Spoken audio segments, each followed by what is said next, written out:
cast of Voltes 5 Legacy. I am Crystal Paras. I am Julia Pascual. I'm Mix Villasis. And I'm Martin Del Rosario. We are the Voltes team, and welcome to Adventure Taste Moments! And today we'll be talking about our experiences from the show and the things that we will be missing most from Voltes 5 Legacy. So I hope you enjoyed this.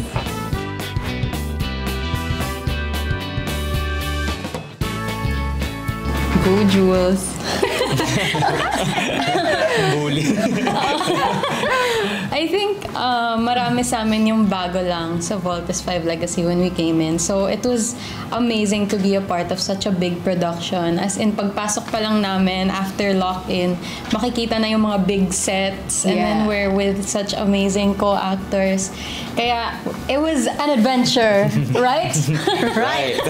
It's a great pleasure and honor to work sa Voltes 5 Legacy kasi yung mga ganito pong live action adaptation are mga once in a lifetime lang pwede naming ma-experience eh. So ginawa talaga namin yung pinaka kinakaya namin while we're enjoying and savoring every moment na dumadaan.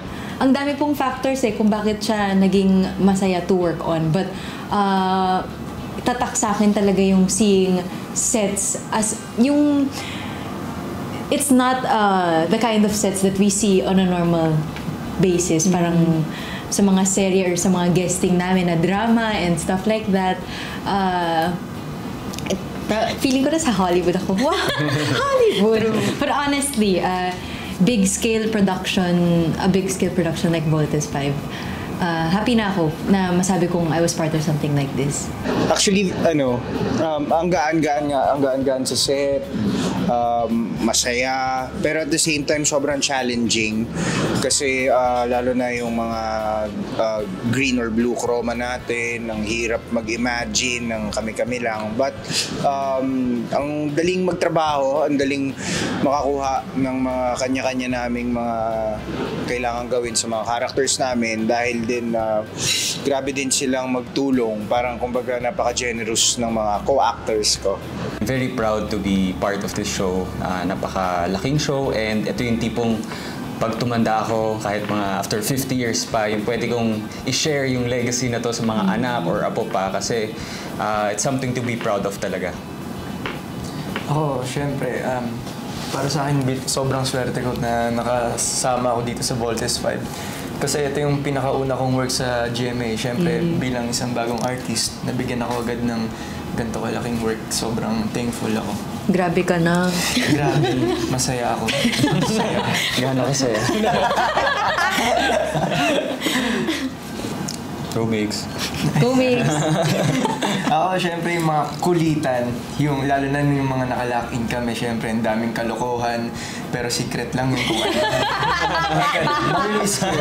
Yung friendship namin, na hindi naman mawawala yan, pero iba pa rin na pag nagkikita-kita kami sa set ng Voltes 5 Legacy, and siguro yung feeling na pinoportray mo yung isang character na sobrang iconic back in the 80s, 90s.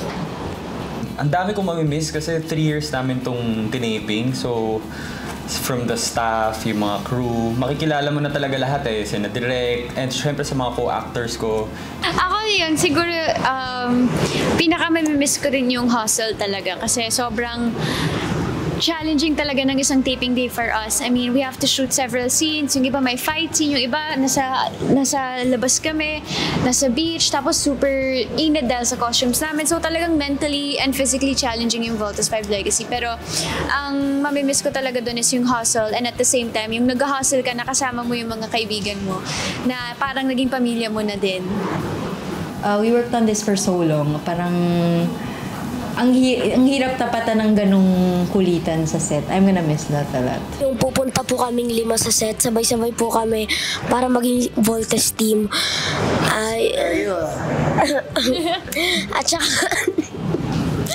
At tsaka yung mga tawanan po namin, tsaka yung sabay-sabay po kami pinapagalitan ni Coach Jay, sabay-sabay po kami nag-script reading, lahat po. What I'm gonna miss the most is yung pagsasama talaga. Especially pag may nanlilibre ng food. Yes, the food! Lalo na pag midnight na, tas pagod na kami, may magpapadala dyan ng empanada, ng samgyup, ng kung ano-ano. Oo, and like, we just built such a strong bond and we were each other's strength. And ayun, I'm gonna miss Ako yung favorite scene ko is yung nasa beach kaming lahat ng mga trainees ng Camp Big Falcon wherein hindi pa napipili kung sino yung part ng Voltes team. And then doon kasi sa scene na yun na-highlight yung personalities ng iba't ibang characters. So it was a very beautiful scene for me. I love mecha brawl. I love movies or films na robots and whatever metal stuff like that. Kaya every time na merong fight scene yung mga beast fighters, anything about the CGI, I make sure to watch it sa TV, sa YouTube para clear na clear. Kahit sa phone everywhere, lagi kong pinagmamayabang sa mga tao kahit wala naman ako dun. Sa amin yan. Siguro yung first time na naglakad ng Voltes team, yung kaming 5 na naglakad ng ganun. Galit ka, Sab? Galit ka sa akin? Joke lang.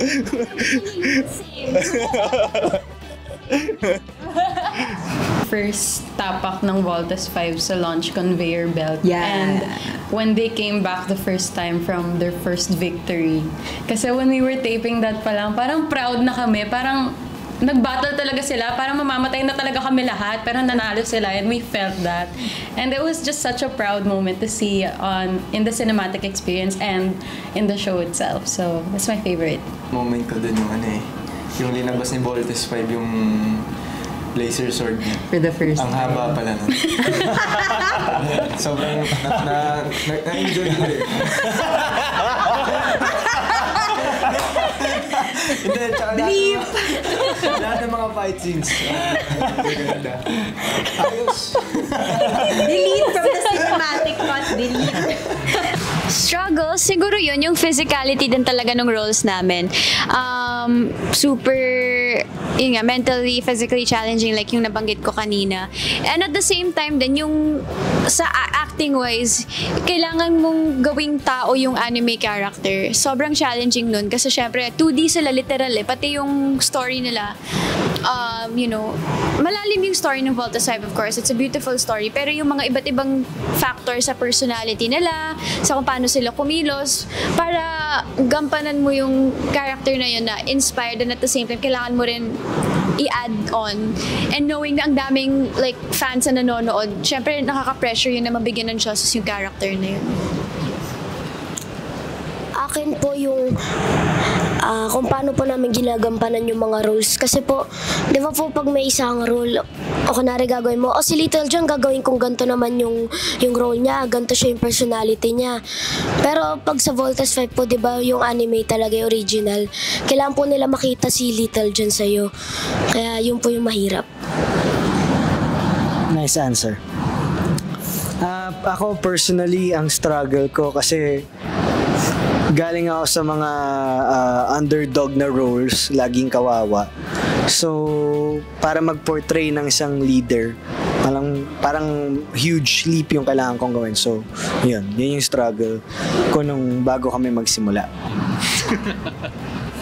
Yung lock-in. I mean, feeling ko struggle naman sa amin lahat yun kasi matagal kaming nawala sa pamilya namin and then hindi kami pwede umuwi. Tapos, basically yun, mga struggles na nasa loob kami ng hotel ng ilang 1 month? Diba? Mga 1 month. Sa akin yun din, yung lock-in. Pero yung pinaka nag-struggle ako yung quarantine. Kasi very extrovert talaga ako. Gusto ko may nakakausap.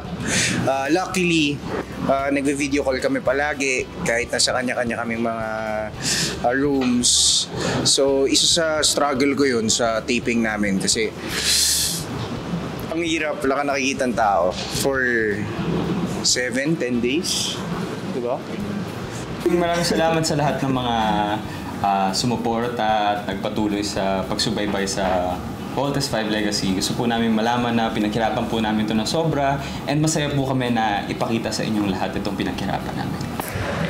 Sa mga loyal fans ng Voltes 5 Legacy, maraming salamat dahil binigyan nyo kami ng chance para i-portray ang mga favorite characters nyo ng childhood nyo.